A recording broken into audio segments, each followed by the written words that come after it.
I bid you all good morning, good evening, good night, wherever you may be watching this transmission. It is I, Mike Martins.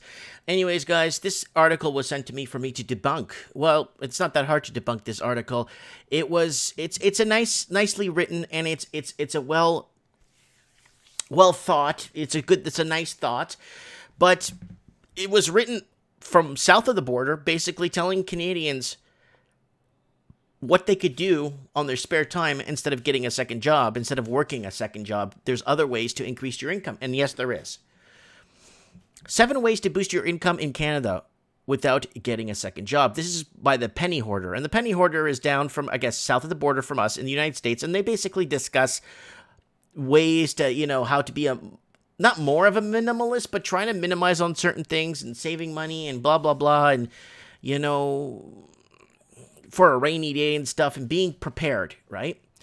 The Penny Hoarder often shares flexible ways Americans can earn some extra income, but we can't forget about you, our friendly northern neighbors. Unfortunately, some of the money-making opportunities we typically share aren't available in Canada. However, you've still got plenty of options. So we put a list together and a list of ways we can make extra Canadian dollar without needing a second job. And that's really nice to know. So let's find out if any of this is even feasible to do in Canada.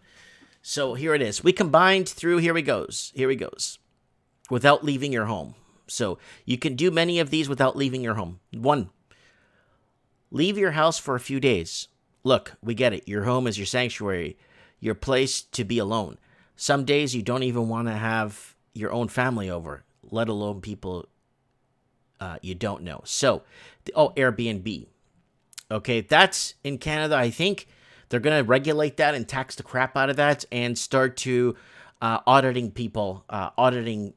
So, if you have clean tax history and you have no problems with the government or federal problems with the federal government, Airbnb might work, but then leaving your own home, where does that put you? It's really hard to find anywhere. It's not like in the United States where you could Airbnb out something in San Francisco, but then live over in Salt Lake City, Utah, where the cost of living is 1/4, right? Or Arizona, where the price is 1/4, and you could live off the subsidy of your Airbnb in San Francisco. You can't do that in Canada. We have very limited cities, very limited housing, and I just read an article about 20 minutes ago about they're building more and more luxury condos for foreign investors.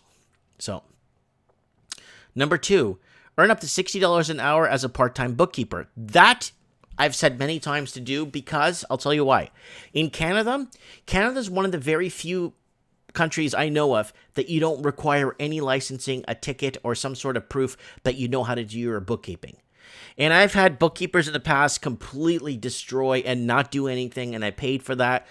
And it was an absolute disaster. But because it's good for the government when they screw up, you call the government and says, well, my bookkeeper did this and this. Well, that's your fault for hiring them. They tell you right over the phone, that's your fault for hiring them. But why are there any things in place? Well, we don't want to put things in place to protect you from these people. So a lot of people there was a guy that was doing this from Texas. He would go into small cities in Canada, and this is really weird. He'd go in, he'd come in with a briefcase, he'd do all the accounting for all the people in town, he'd give them a good break and this and that. He'd pretend to be filing, doing stuff, taking as much as he could, and even getting them to try and write the checks in his name if it's for provincial or sales tax. Then he'd just get up, walk away, not even pay the rent of his office for 6-7 months and just disappear, and then he'd move 2 hours away to another small town, put a little ad, a Facebook ad, say, hey, I'm doing a little bit of bookkeeping on the side. If you guys need some help, come and see me. And that guy did that. So watch out for scammers with this. So doing bookkeeping, watch out, guys, because the good thing about it is you're not on the hook for screwing somebody else's taxes up. So that's the good thing in Canada. But if you want to serve somebody water in a bar, you need a serving it ticket. You want to do anything in Canada, anything that requires making your life better, you need a ticket for it. Get paid for your screen time. We've all been there. Netflix, drones in the backyard, scrolling Instagram. What are you even doing?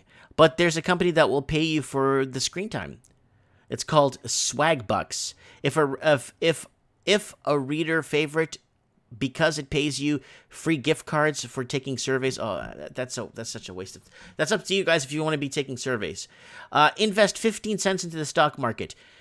Okay, well this is piquing my interest right here. Yeah, we know that you're thinking. We know what you're thinking. 15 cents. How is that going to make any good? Well, that leftover from the change of your morning coffee and even grocery bills hauls could turn more into more than $1,000.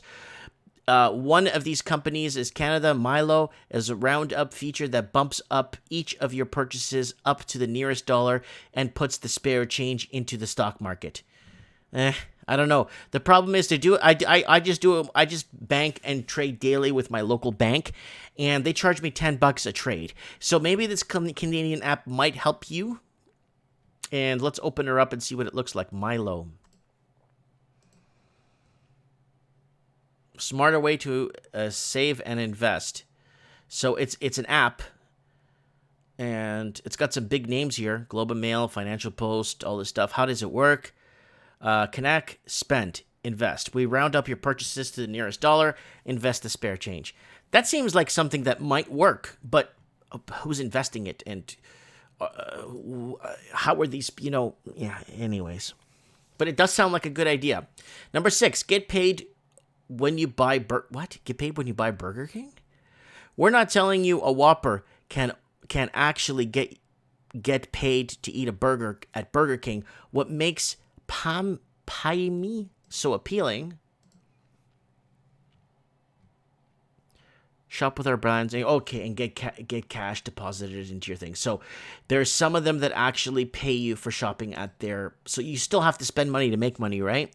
When you make a purchase at Burger King, Lowe's, Gap, or any of the dozens of Pame's partners, you'll automatically earn cash that'll be deposited back into your bank account. Okay, I guess if you have to, you have to specifically go to those places. But you watch it. You got to spend money to make money in the end, right? Share what's in your fridge. Okay, remember the Nielsen company, the one that's always tracks TV ratings. Well, now it wants to know what's in your fridge. Oh my God! Should I open this? Let's check it out. Where'd you go? Where'd you go? I thought, it's this one here. So it's tracking what you have in your fridge. Why? Once you sign up for the Nielsen Consumer Panel, you can either use the smartphone or the company will send you a free barcode scanner. Every time you go shopping, you simply scan the UPC codes on the back of each product and send your data to Nielsen. Nielsen will reward you with gift points and can redeem for free electronics, jewelry, household items, and even toys for the kids. What about cash? Hard cash. The longer you stay on the panel, the more opportunity you have to earn points towards prizes. You'll also receive entries for the panel's many sweepstakes, prizes including vacations and brand new vehicles. This post was originally published by the 11 weird but totally legal ways to make money in Canada. So here it is. I'm rereading. This one is coming from Penny Hoarder, see more, and see more from Make Money. So you click on the Make Money section here, and they're always updating ways where you could spend, save, and be smart with your savings, right?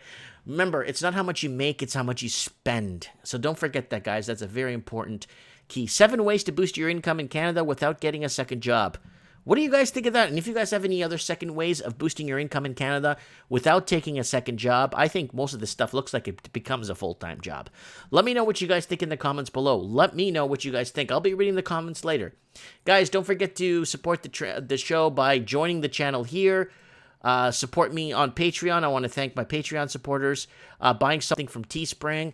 And if you want to message me an article, go to my Facebook fan page right here. Mike Martin's channel. Go ahead and find me on here. You can go ahead and message me. I'll be here.